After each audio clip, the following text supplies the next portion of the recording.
Você já deve ter visto aquela pessoa agitada, uma pessoa que está sempre procurando o que fazer.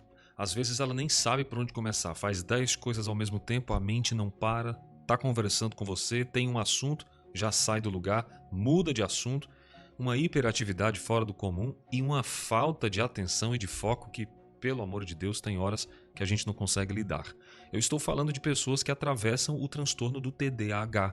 É o transtorno de déficit de atenção e hiperatividade que milhares de pessoas atravessam isso e cada vez mais com o advento da tecnologia, alguns cérebros estão ficando TDAH. Será que isso é verdade? Existe até um dia especial que foi feito para falar sobre o TDAH, o dia 12 de julho. E eu quero dar uma ênfase nesse tema e ajudar você que sofre com o transtorno de déficit de atenção e hiperatividade. O TDAH não é moda, é algo sério que merece respeito, atenção e tratamento. Vamos falar sobre isso agora. É tempo de sarar, de reviver.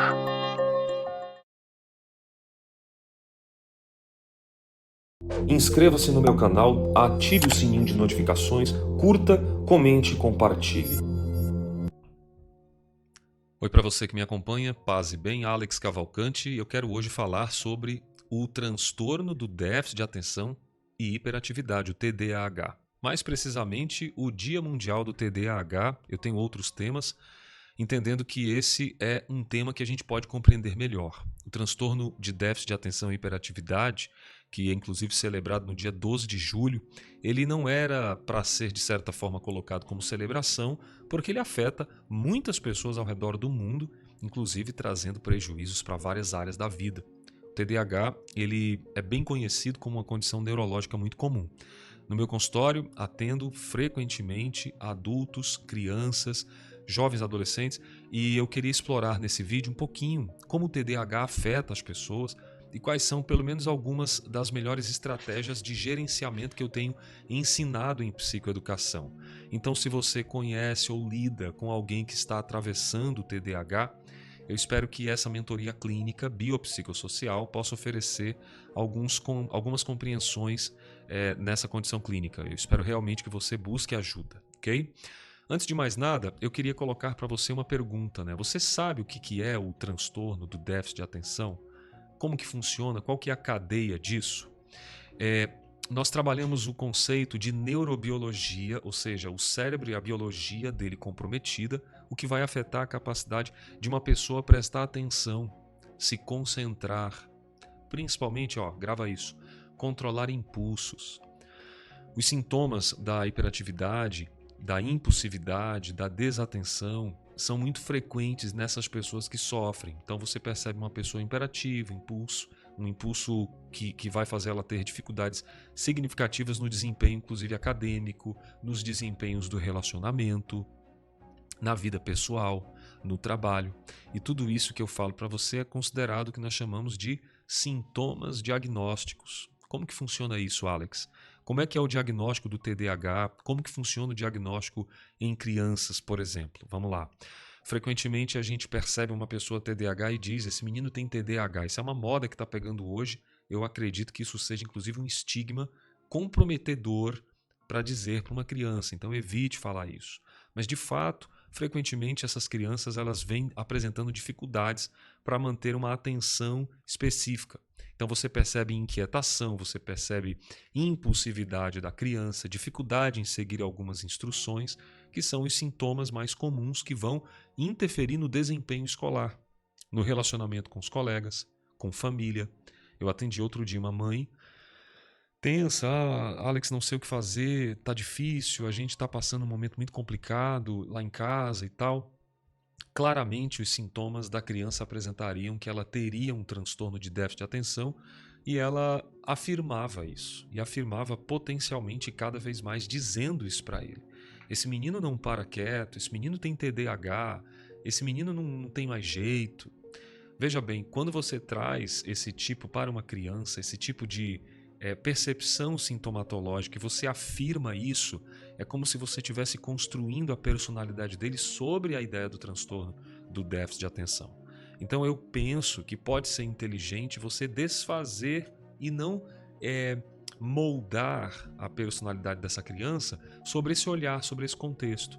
Então, se a criança está impulsiva, imperativa, não consegue lidar com isso, que tal se você não trabalhar um pouco da ideia de trazer ela para uma quietude de uma forma sem acusação, ou produzir dentro dessa criança um senso de que ela, muito embora tenha os sintomas, venha a apresentar metas de comportamento mais tranquilo e ganhos disso. Entenda? É neurobiológica. Logo, o cérebro vai ser estimulado e cérebro gosta disso. Cérebro gosta de trabalhar, de se usar. Então, quando você começa a deixar o tempo ocioso, ela vai produzir muitos estímulos. Então, é como se você chamasse a criança para fazer uma atividade e mostrasse para ela como vai ser legal o passo a passo dessa atividade. Eu tenho trabalhado em neuropsicologia fortemente isso também em adultos. Você dá a atividade maior, o adulto vai perder o foco logo logo. O que é que você faz?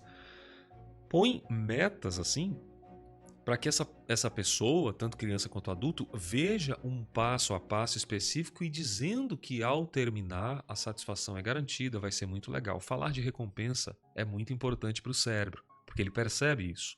Então, se você conseguir fazer uma jogatina dessa, vai ser muito interessante para começar a desestimular o TDAH. Outro ponto importante que funciona muito em adultos também é a psicoeducação. E eu quero falar disso, que embora mais comumente diagnosticados são as crianças, os adultos também demonstram a ideia do TDAH, né? As pessoas que passam a ter os sintomas, inclusive, na idade adulta. Alex, quais são esses sintomas do TDAH em adultos? O que pode incluir isso aí? Dificuldade de organização, você vai perceber isso. Manter relacionamentos saudáveis, lidar com estresse, lidar com questões que são muitas vezes sufocantes. E daí o adulto passa a procrastinar, muitas vezes ele sob pressão acaba jogando tudo para cima e isso é um grande problema. Então se você puder ter um tempo especial de refletir se você não está nessa condição ou se conhece alguém, é muito interessante procurar um diagnóstico. Porque o diagnóstico do TDAH ele é feito com base numa avaliação clínica que não é 2 ou 3 coisinhas ali, é bastante abrangente. Tem a entrevista, tem os questionários, tem as observações, que são observações comportamentais importantes. Então, um profissional de saúde mental qualificado, ele vai realizar esse diagnóstico e vai levar em consideração todos esses critérios que são estabelecidos lá no nosso manual de classificação, que é o DSM-5, tá? Tem que levar em consideração isso, não basta achar que tem, ok? Vamos falar um pouquinho sobre tratamento e gerenciamento do TDAH. Embora o TDAH seja essa condição crônica que eu falei para você, tem várias abordagens bastante eficazes para esse tipo de tratamento, para o gerenciamento desses sintomas. E eu lembro bem que assim, quando a gente fala de tratamento, envolve uma série de combinações sempre de terapia, trabalhando aí com a terapia comportamental, que é uma terapia que é cientificamente comprovada, vários ensaios clínicos que mostram o resultado da terapia cognitivo-comportamental, trazer essa relação da cognição com o comportamento, fazer o paciente compreender isso, aliado, claro, à bioquímica do cérebro, como, por exemplo, medicamentos, inclusive medicamentos homeopáticos, tá? É muito importante, mas cada caso é um caso. É bem importante deixar isso. Suporte educacional, muito importante também. Como eu sempre digo, a psicoeducação, ela reina quando o assunto é principalmente adultos. Explicar como funciona, por que acontece, tudo isso é muito importante. Então não perca a oportunidade de aprender mais sobre. Se você aprende, você desenvolve. Como biomédico, eu trabalho fortemente com a questão nutricional, o eixo cérebro-intestino. Eu lembro que nas formações de neurociência nós fazíamos muitos trabalhos, e aí pesquisa de campo, vendo essa relação dos hábitos de comportamento com a sensação da psicopatologia, muitas vezes uma neurobiologia comprometida por conta de questões moleculares, vamos dizer dessa forma. Alimentos que se transformam em enzimas, os aminoácidos, enzimas, moléculas, e até vai ali trabalhar as organelas celulares de forma ou funcional ou disfuncional.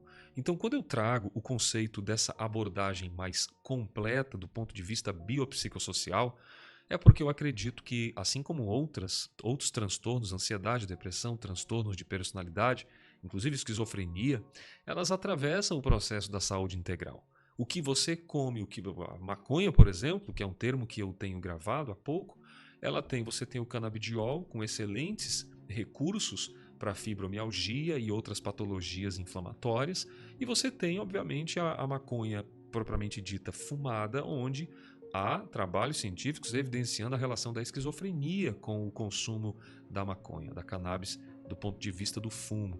Então você tem uma série de questões que não ficam imune em relação à sua saúde integral. Por isso que eu gosto de trazer essas abordagens, né? Pessoas que comem muita serotonina, muita dopamina, vai ficar muito mais elétrica. E eu estou até falando um pouco mais rápido nesse vídeo, dado o conteúdo que é extenso, onde eu gostaria realmente de me ater à profundidade do tema do TDAH. Então, terapias, juntamente com a abordagem nutricional e outras abordagens como a meditação, podem ser importantes. E não só medicamento, tá? Muito importante falarmos isso tanto para adultos como para crianças também. Deixa eu falar um pouco sobre a terapia comportamental, que é uma abordagem que pode ser que seja bem eficaz para a sua compreensão. Ajuda criança, ajuda adultos que sofrem de TDAH e você vai, obviamente, desenvolver habilidades de organização, anota aí, gerenciamento de tempo e o controle dos impulsos. Esse tipo de controle é um desafio para um TDAH. Ele pode usar isso a favor, tá? Isso é um tema bem importante. É possível, Alex, usar o TDAH a favor da minha vida, da minha trajetória? Claro que sim. E você usa isso de uma forma muito enfática, porque você, compreendendo nessa psicoeducação, posteriormente indo para uma terapia comportamental, você começa a canalizar isso de forma consciente ao que deve ou não fazer. Usar toda essa energia para concluir situações. E vale uma ressalva, hein? Quando você conclui, a dopamina que te gera é uma coisa maravilhosa. E essa dopamina gerada produz em você uma sensação de bem-estar, de qualidade de vida, que é uma maravilha. Então, controlar impulsos, a terapia vai com certeza lhe ajudar. Com técnicas, treinamento de habilidades sociais, que é o conceito de você estar diante das pessoas e pensar: será que eu não estou mudando de assunto? Será que eu não estou falando demais? Será que não está dando só eu aqui nessa conversa? Tem uma paciente que ela me trouxe tempos atrás, ela mora no exterior, e ela, na iniciativa de tentar socializar, passava um pouco da conta. E aí eu me refiro a europeus que não gostam tanto desse tipo de interação muito, vamos dizer, muito fluente, rapidamente, ali como se já tivesse intimidade. E ela chegou numa condição de consciência, dizendo: acho que eu me passei, conversei demais, talvez eu tenha falado muito, talvez eu tenha me excedido. Então essa consciência é importante para que você possa ter habilidades sociais de calar, mas também de falar no momento certo, na hora que lhe convém também. Afinal de contas, ninguém é perfeito. Okay? Então, terapia cognitivo-comportamental vai te ajudar também no conceito de terapia familiar. Alex, fala um pouquinho da família. É importante você saber que o conceito familiar é uma zona de teste. Converse com seus familiares, diga para eles que você está em um processo de melhoramento da terapia cognitivo, do TDAH. Né? Olha, eu estou treinando o meu déficit de atenção, então se eu tiver, me deem feedbacks. Tá? Pessoas certas dentro de casa. E claro, psicoterapia, psicólogos, profissionais que estão qualificados para lidar com você também nesse conceito da terapia comportamental ou na terapia cognitivo-comportamental. É bem importante você ter consciência do que está acontecendo. Combinado? Terapia familiar, juntamente com você, podem favorecer isso aí. Então, fazer um processo dentro do consultório, vindo você e a família, sempre muito bem-vindo também. Beleza? Queria falar um pouco sobre os medicamentos, que eu acho que é um tema também que interage bem com esse assunto do TDAH. Os medicamentos estimulantes, nós temos o metilfenidato. O metilfenidato é das anfetaminas que são mais providenciadas e frequentemente associadas, tá? Então, o metilfenidato e as anfetaminas são frequentemente prescritos para ajudar a reduzir os sintomas do TDAH. E aqui eu não estou fazendo apologia à receita, apenas deixando para você uma orientação de busca. Tem que procurar um psiquiatra, um profissional de saúde para te dar as prescrições devidas e caso você realmente precise disso. O que acontece com esses medicamentos, Alex? As intervenções medicamentosas elas vão te ajudar na atenção, reduzir a tua hiperatividade, controlar a impulsividade, compreendendo as sinapses que estão ali. Agora, claro que todo uso de medicamento vai ser feito sempre com supervisão, repito, para que não tenhamos problemas aqui com esse conteúdo, ok? O profissional de saúde habilitado vai te dar isso aí. Suporte educacional também é uma pauta legal que eu coloquei para que você possa compreender que pessoas que sofrem de TDAH, elas podem ter providências, vamos dizer assim, de planos de educação. Vamos dizer que você pode individualmente se acomodar em um lugar e estudar um pouco sobre as estratégias de aprendizado adaptadas ao TDAH. Eu estou falando de pessoas que realmente têm muita dificuldade de aprender. Então, se você está nesse grupo, medidas que podem te ajudar a garantir uma igualdade de conhecimento, oportunidade acadêmica e tudo mais, é importante procurar formatos especiais. Eu sei que muita gente tem vergonha disso, mas não é para ter, tá? Quando você tiver uma possibilidade de aprender de outra forma, superando o TDAH, enfrentando ele, você encara. Mas talvez no momento agora, se você lida com isso, não deixe de procurar auxílios em formatos de aprendizado especial. Porque lidar com o TDAH no dia a dia pode ser um desafio gigantesco que vai te trazer muitos prejuízos e cada ano que passa fica pior. São desafios diários que você pode romper através das estratégias, que aqui são apenas algumas, mas estratégias bastante eficazes para lidar com o TDAH e gerenciar. Grava isso. As demandas, os sintomas, para que você possa melhorar a sua qualidade de vida, tá? Procure isso, que é bem importante. Organize-se e estabeleça um planejamento, rotinas diárias, tarefas que vão te trazer uma organização através das ferramentas, agenda, lembrete, listinha. Tudo isso minimiza a desorganização e vai aumentar também a sua produtividade. Já pensou nessa possibilidade? Eu uso o Google Agenda, Alex, funciona. Eu uso o da Microsoft, eu uso o Outlook. O que você puder usar de ferramenta, desde que ela não te faça sair da atenção que você tem buscado. Porque tem pessoas que têm um plano muito bem desenhado, mas no momento específico as ferramentas mais atrapalham do que ajudam. Então, eu sugiro que isso seja um tema que você possa trabalhar, tá? Estabelecer um grupo de ferramentas que te ajudem e não te atrapalhem. Tá me atrapalhando, o que eu faço? Larga a mão. Tira isso que não vai ser uma boa ideia para você. Não foi uma boa ideia trabalhar com isso, certo? Estabelecimento de metas foi outra coisa que eu coloquei para você. Estabeleça metas realistas, porque se você estabelece uma meta que não faz sentido com a sua realidade, você está gastando energia, ok? Defina metas realistas. Divida as grandes tarefas em partes pequeninas, menores. E daí você vai ver que as atividades ficam de forma muito gostosa, mas gerenciáveis. E aumenta a sua motivação.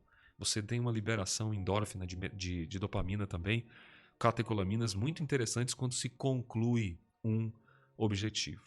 E aí, vindo para o modelo biopsicossocial, claro, eu não deixaria de falar para você sobre o estilo de vida saudável para manter uma rotina extremamente adequada. Você pode ter um sono adequado, uma dieta balanceada e exercício físico regularmente. Alex, por que todo profissional de saúde fala disso? Porque a gente estuda toda hora os artigos, porque a gente lê nos manuais. E a saúde mental é a mais bem-aventurada com atividade física, sono homeostase de qualidade, sono reparador, profundo, sem luzes entrando, sem barrigas muito cheias, intestinos cheios. Você tem que preparar o seu sono para dormir profundamente. Fazer uma atividade física para te liberar várias substâncias. Aqui vem um monte na mente, não quero complicar, mas assim, vai liberar para você muitas substâncias. A morfina, a endorfina são as principais, irisina. Então são substâncias que vão te causar um bem-estar e você vai sentir assim uma paz. É claro que um conteúdo desse eu poderia falar, quem já assistiu os vídeos que eu falo sobre meditação, sabe que o vídeo é uma calmaria só, né? Nós falamos ali de uma forma muito tranquila e fica tudo muito suave. Mas na verdade, no fundo, o que eu quero aqui é trazer para você na linguagem do TDAH, que é uma pessoa rápida, está sempre muito prático. Não posso também me deter e falar um tema como, por exemplo, a depressão, ou fobias, ou relacionamentos. São alguns dos temas que eu trabalho em saúde mental, em neuronutrição e em relacionamentos, tá? Eu falo de espiritualidade também no outro canal. Mas eu queria deixar aqui para você uma recomendação importante sobre essa ideia do modelo biopsicossocial. Então, veja, faça um giro na sua vida e perceba se a saúde, de uma forma geral, não pode conduzir você ou para cima ou para baixo nesses sintomas do TDAH, tá? É muito importante concluir dessa forma. Vamos lá, transtorno, déficit de atenção por hiperatividade, condição neurológica, você já entendeu que afeta criança, que afeta adulto e não tem lugar, é no mundo inteiro. E embora o TDAH ele possa apresentar esses desafios, eu mostrei para você algumas estratégias que são muito eficazes, as mais eficazes e disponíveis aqui que nós temos hoje, tanto no meu consultório quanto em alguns ensaios clínicos. Gerenciar sintomas é muito importante, tá? Com o diagnóstico adequado, tratamento apropriado, suporte em educação, suporte em conhecimento, você com certeza vai conseguir vencer o TDAH.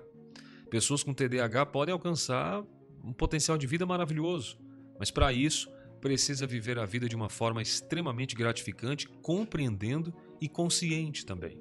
Então, se esse é o seu caso, eu sugiro fortemente você trabalhar a sua consciência em psicoeducação. Por isso que mentoria clínica ajuda e faz com que você gerencie essas questões que são transtornos, que transtornam a vida, não é verdade? Isso tudo tem solução para você, ok?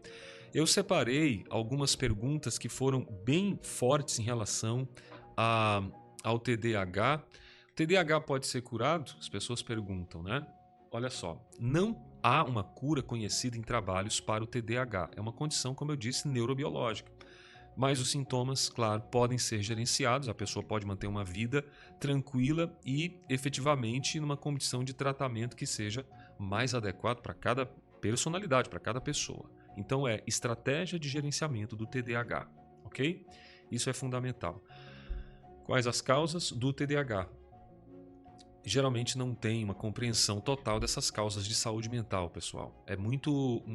São muitos fatores que a gente pode colocar para não ter uma conclusão só. Mas eu posso destacar os fatores genéticos, desequilíbrios químicos no cérebro, como eu disse, o que se come, como dorme, o que se faz, o que consumiu a vida inteira, e as influências ambientais que geralmente desempenham um papel muito diretivo em relação à construção do TDAH. Né? Pergunta comum que veio, já respondi no vídeo e repito. O TDAH afeta apenas crianças, Alex? Como eu disse, é mais comum nas crianças, mas o TDAH também persiste na idade adulta. Ele afeta não só a vida pessoal, como afeta também a vida profissional, a vida acadêmica do adulto, assim como na criança, a escola também. O TDAH está relacionado à inteligência? Obviamente não, porque o TDAH ele não é uma questão direta de inteligência de uma pessoa, né? Uma pessoa que tem TDAH pode ter habilidades, como eu disse, até maiores, se ele consegue canalizar essa energia psíquica de uma forma direta. Mas as habilidades de uma pessoa não estão diretamente ligadas ao seu quadro de TDAH, tá? Inteligência normal, muitas vezes acima da média, é o que a gente tem percebido, ok? Os TDAHs têm essas condições. Inclusive, eu queria deixar um assunto aqui que é muito comum, as pessoas confundem o TDAH com outras condições. Né? Geralmente as pessoas falam que isso é ansiedade, essa pessoa sofre de depressão. Será que tu não tens um transtorno de aprendizagem? Por isso que eu repito que um diagnóstico preciso é essencial para o tratamento adequado. Você não pode sair fazendo técnicas achando que você já sabe exatamente o que é o TDAH, o que significa ele, assim como para a ansiedade também. Vendo muita rede social falando de 5 passos para a ansiedade, sai disso, foge disso. Cérebro lê o que está sendo visto. Ele pratica isso e às vezes você cria sinapses ali, redes neurais, e fica difícil reverter esse tipo de situação, tá? Tratamento é coisa feita com um profissional. Não se brinca com saúde. Os mais velhos sabem tanto disso, eles repetem tanto isso no consultório que a gente que é mais jovem, profissional, acaba aprendendo também com eles. Né? Tem que procurar tratamento, porque depois as consequências às vezes são irreversíveis. Ok? Eu queria agradecer sua presença aqui, espero ter trazido uma contribuição salutar, edificante para o teu crescimento em saúde mental integral, e eu lembro que você pode compartilhar esse vídeo, curtir também, ser parte da nossa jornada de saúde mental biopsicossocial. É mentoria clínica para você. Se você não conhece, tem a nossa mentoria clínica, uma coletânea completa com todos os nossos conteúdos, super acessível como deve ser o conhecimento, e também aqui no consultório. Conheça também o canal da Produza. Eu falo para profissionais lá de uma forma bem espetacular, inclusive no oferecimento de saúde mental, corporativa e comunicação. Se esses temas te interessam, nós estamos aqui à disposição para te ajudar. Combinado? Saúde, paz e bem onde você estiver. Muito obrigado por assistir o nosso episódio e eu volto com mais conteúdos em saúde mental, neuronutrição, relacionamentos e espiritualidade. Paz e bem para você. A gente se vê no nosso próximo episódio aqui da sua mentoria clínica. Até lá. E eu quero agradecer a você, mulher, que está aqui nessa jornada conosco e apresentar para você o nosso programa de saúde integral da mulher, onde nós vamos trabalhar temas importantes para a sua qualidade de vida e bem-estar.